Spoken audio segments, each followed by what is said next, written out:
ನಲ್ಲಿ ಮಾಲೂರು ಕ್ಷೇತ್ರದಿಂದ 248 ಮತಗಳ ಅಂತರದಿಂದ ಗೆದ್ದು ಬೀಗಿದ್ದ ಎಂಎಲ್ಎ ನಂಜೇಗೌಡರಿಗೆ ಬಿಗ್ ಶಾಕ್ ಎದುರಾಗಿದೆ.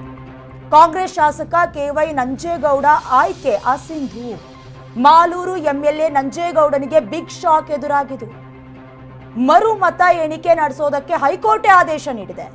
4 ವಾರಗಳಲ್ಲಿ ಮರು ಮತ ಎಣಿಕೆ ನಡೆಸೋದಕ್ಕೆ ಆದೇಶ ಹೊರಬಂದಿರೋದು. ಜಿಲ್ಲಾ ಚುನಾವಣಾಧಿಕಾರಿ ಮತ ಎಣಿಕೆಯ ವಿಡಿಯೋ ಸಲ್ಲಿಸಿಲ್ಲ. ಜಿಲ್ಲಾ ಚುನಾವಣಾಧಿಕಾರಿ ವಿರುದ್ಧ ಕ್ರಮಕ್ಕೆ ಹೈಕೋರ್ಟ್ ಸೂಚನೆ ನೀಡಿದೆ. ಮರು ಮತ ಎಣಿಕೆಯ ಬಳಿಕ ಹೊಸ ರಿಸಲ್ಟ್ ಘೋಷಣೆ ಮಾಡಿ ನ್ಯಾಯಮೂರ್ತಿ ಆರ್ ದೇವದಾಸ್ ಅವರಿದ್ದ ಹೈಕೋರ್ಟ್ ಪೀಠ ಹೀಗಂತ ಆದೇಶವನ್ನ ಹೊರಡಿಸಿರೋದು. ರಾಜ್ಯ ವಿಧಾನಸಭಾ ಚುನಾವಣೆ 2024ರ ವೇಳೆ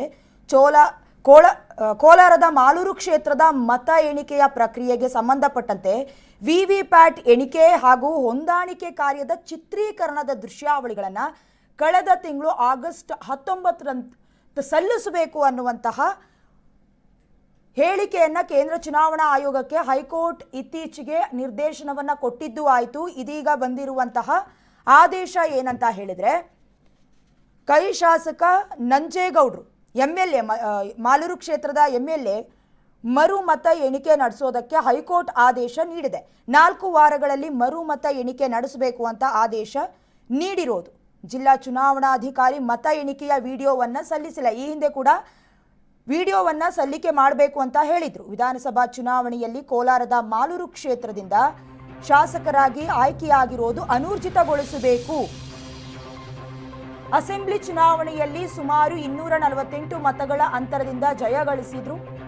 248 ಮತಗಳ ಅಂತರದಿಂದ ಗೆದ್ದಿದ್ದ ಕೆವೈ ನಂಜೇಗೌಡ ಮತ ಎಣಿಕೆಯಲ್ಲಿ ಲೋಪ ಆಗಿದೆ ಅಂತ ಹೈಕೋರ್ಟ್ಗೆ ಅರ್ಜಿಯನ್ನ ಸಲ್ಲಿಸಲಾಗಿತ್ತು. ಪರಾಜಿತ ಅಭ್ಯರ್ಥಿ ಅಥವಾ ಸೋತಂತಹ ಬಿಜೆಪಿ ಅಭ್ಯರ್ಥಿ ಮಂಜುನಾಥ ಗೌಡ ಅರ್ಜಿಯನ್ನ ಸಲ್ಲಿಕೆ ಮಾಡಿದ್ರು. ಇಂದು ಅರ್ಜಿ ವಿಚಾರಣೆಯನ್ನ ನಡೆಸಿ ಹೈಕೋರ್ಟ್ ಆದೇಶವನ್ನ ಹೊರಡಿಸಿದೆ.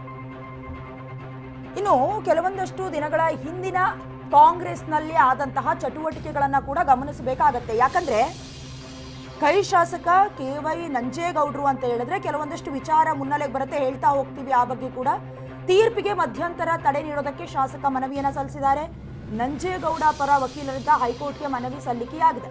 ಸುಪ್ರೀಂ ಕೋರ್ಟ್ಗೆ ಮೇಲ್ಮನವಿ ಸಲ್ಲಿಸುವವರೆಗೂ ತಡೆ ನೀಡಿ 30 ದಿನಗಳವರೆಗೂ ತಡೆ ನೀಡೋದಕ್ಕೆ ಹೈಕೋರ್ಟ್ ಮನವಿಯನ್ನ ಸಲ್ಲಿಸಿದೆ. ಕೆವೈ ನಂಜೇಗೌಡ ಮನವಿಯನ್ನ ಹೈಕೋರ್ಟ್ ಪುರಸ್ಕರಿಸಿದೆ. ಶಾಸಕ ನಂಜೇಗೌಡರಿಗೆ 30 ದಿನಗಳು ತಾತ್ಕಾಲಿಕ ರಿಲೀಫ್ ಅಷ್ಟೇ.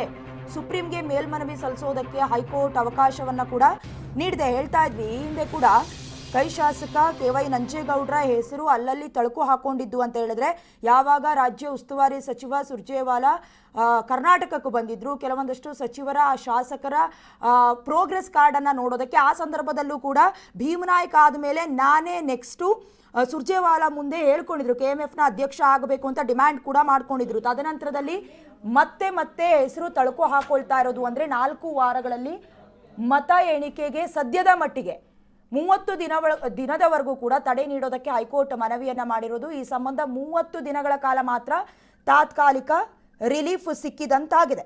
ಇನ್ನು ಇದೇ ವಿಚಾರಕ್ಕೆ ಸಂಬಂಧಪಟ್ಟಂತೆ ಹೆಚ್ಚಿನ ಡೀಟೇಲ್ಸ್ ಅನ್ನ ಕೊಡ್ತಾ ಹೋಗ್ತಾರೆ ನಮ್ಮ ಪ್ರತಿನಿಧಿ ಶರತ್ ಕಲಗಾರು.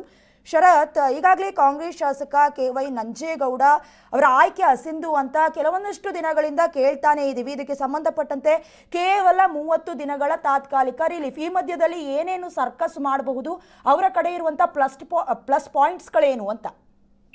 ದಯಾನ, ಈ ಒಂದು ಪ್ರಕರಣ ಏನು 2023ರ ಸಾರ್ವತ್ರಿಕ ವಿಧಾನಸಭಾ ಚುನಾವಣೆಯಲ್ಲಿ ಮಾಲೂರು ಫಲಿತಾಂಶವನ್ನ ಪ್ರಶ್ನಿಸಿ ಪರಾಜಿತ ಬಿಜೆಪಿ ಅಭ್ಯರ್ಥಿ ಮಂಜುನಾಥ ಗೌಡ ಅವರು ಹೈಕೋರ್ಟ್ ಮೆಟ್ಟಿಲನ್ನ ಏರಿದ್ರು.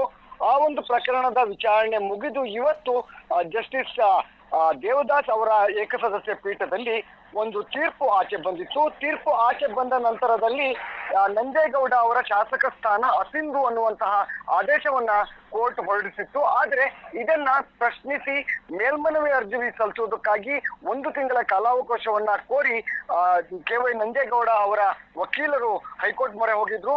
ಅದೇ ಒಂದು ನ್ಯಾಯಮೂರ್ತಿ ದೇವದಾಸ್ ಅವರ ಪೀಠದಲ್ಲಿಯೇ ಈ ಒಂದು ಮನವಿಯನ್ನ ಅಲೋ ಮಾಡಲಾಗುತ್ತೆ. ಅಲೋ ಮಾಡಿದ ನಂತರದಲ್ಲಿ 30 ದಿನಗಳ ಕಾಲ ಸುಪ್ರೀಂ ಕೋರ್ಟಿನಲ್ಲಿ ಮೇಲ್ಮನವಿ ಅರ್ಜಿಯನ್ನು ಸಲ್ಲಿಸುವುದಕ್ಕಾಗಿ ತಾತ್ಕಾಲಿಕವಾದಂತಹ ರಿಲೀಫ್ ಅನ್ನು ನೀಡಲಾಗಿದೆ. ಸೊ ಈ ಒಂದು ಪ್ರಕರಣದಲ್ಲಿ ಮುಂದೆ ಯಾವ ರೀತಿಯ ಬೆಳವಣಿಗೆಗಳಾಗಬಹುದು, ಸುಪ್ರೀಂ ಕೋರ್ಟ್, ಹೈಕೋರ್ಟ್ ಏಕಸದಸ್ಯ ಪೀಠ ನೀಡಿರುವಂತಹ ಆದೇಶವನ್ನ ಎತ್ತಿ ಹಿಡಿಯತ್ತಾ ಅಥವಾ ನಂಜೇಗೌಡ ಅವರ ಮೇಲ್ಮನವಿಯನ್ನ ಪರಿಶೀಲಿಸಿ ಅದನ್ನ ಮತ್ತೆ ವಿಚಾರಣೆಗೆ ತೆಗೆದುಕೊಳ್ಳುತ್ತಾ ಅನ್ನುವಂಥದ್ದನ್ನ ನೋಡಬೇಕು. ಆದ್ರೆ ಯಾವುದೇ ಒಂದು ರೀತಿಯ ಪ್ರಕರಣಗಳಲ್ಲಿ ಹೈಕೋರ್ಟಿನ ಏಕಸದಸ್ಯ ಪೀಠ ಅಥವಾ ವಿಭಾಗೀಯ ಪೀಠದಲ್ಲಿ ಬಂದಿರತಕ್ಕಂತಹ ತೀರ್ಪು ಏನಿರುತ್ತೆ ಅದೇ ಆದೇಶವನ್ನ ಬಹುತೇಕವಾಗಿ ಅಂದ್ರೆ ಮೇಲ್ಮನವಿ ಸಲ್ಲಿಸಿದಂತ ಸಂದರ್ಭದಲ್ಲಿ ಸುಪ್ರೀಂ ಕೋರ್ಟ್ ಎತ್ತಿ ಹಿಡಿಯುತ್ತೆ. ಈ ರೀತಿಯ ನಿದರ್ಶನಗಳನ್ನು ನಾವು ಹಲವಾರು ಕೇಸ್ಗಳಲ್ಲಿ ನೋಡ್ಕೊಂಡು ಬಂದಿದ್ದೀವಿ. ಸೊ ಈಗಿನ ಒಂದು 30 ದಿನಗಳ ಕಾಲ ಒಂದು ಅವಕಾಶ ಇದೆ. ಅದಾದ ನಂತರದಲ್ಲಿ ಸುಪ್ರೀಂ ಕೋರ್ಟ್ ನಲ್ಲಿ ಮತ್ತೆ KY ನಂಜೇಗೌಡ ಅವರಿಗೆ ಹಿನ್ನಡೆ ಆಗುವಂತಹ ಸಾಧ್ಯತೆ ಇದೆ. ಜೊತೆಗೆ ಈ ಒಂದು ಫಲಿತಾಂಶ ಯಾಕಿಷ್ಟು ಏನು ಚರ್ಚೆಗೆ ಗ್ರಾಸವಾಯಿತು, ಮತ್ತೆ ಹೈಕೋರ್ಟಿನಲ್ಲಿ ಕೂಡ ಮತ್ತೆ ಮರುಫಲಿತಾಂಶವನ್ನ ಪ್ರಕಟಿಸಬೇಕು, ಮತ ಎಣಿಕೆ ಮತ್ತೆ ಆಗ್ಬೇಕು ಅನ್ನುವಂತಹ ಆದೇಶ ಬಂದಿರೋದಕ್ಕೆ ಮೂಲ ಕಾರಣ ಅಂದ್ರೆ ಕೇವಲ 248 ಮತಗಳ ಅಂತರದಿಂದ ಈ ಒಂದು ಏನು ಕಾಂಗ್ರೆಸ್ ಅಭ್ಯರ್ಥಿಯಾಗಿದ್ದಂತ ನಂಜೇಗೌಡ ಅವರು ಗೆದ್ದಿದ್ರು.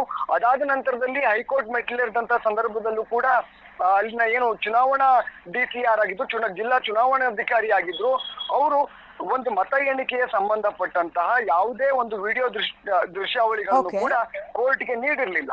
ಈ ಎಲ್ಲಾ ವಿಚಾರಗಳನ್ನ ಗಮನಿಸಿದ ನಂತರದಲ್ಲಿ ಹೈಕೋರ್ಟಿನ ಏಕಸದಸ್ಯ ಪೀಠ ಇವತ್ತು ಈ ರೀತಿಯಾದಂತಹ ಆದೇಶ ನೀಡಿದೆ. ಜೊತೆಗೆ ಮುಂದಿನ ದಿನಗಳಲ್ಲಿ ಸುಪ್ರೀಂ ಕೋರ್ಟ್ ನಲ್ಲಿ ಯಾವ ರೀತಿಯ ಮೇಲ್ಮನವಿಯನ್ನ KY ನಂಜೇಗೌಡ ಅವರು ಸಲ್ಲಿಸ್ತಾರೆ ಅನ್ನೋದನ್ನ ನೋಡ್ಬೇಕು ದಯಾನ.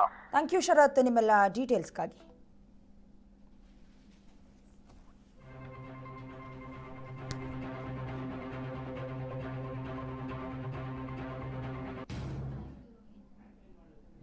ಜಾತಿಗಳ ಪಟ್ಟಿಯಲ್ಲಿ ಕ್ರಿಶ್ಚಿಯನ್ಸ್ ಅನ್ನ ಸೇರಿಸಿರುವುದಕ್ಕೆ ರಾಜ್ಯ ಸರ್ಕಾರದ ವಿರುದ್ಧ ಬೊಮ್ಮಾಯಿ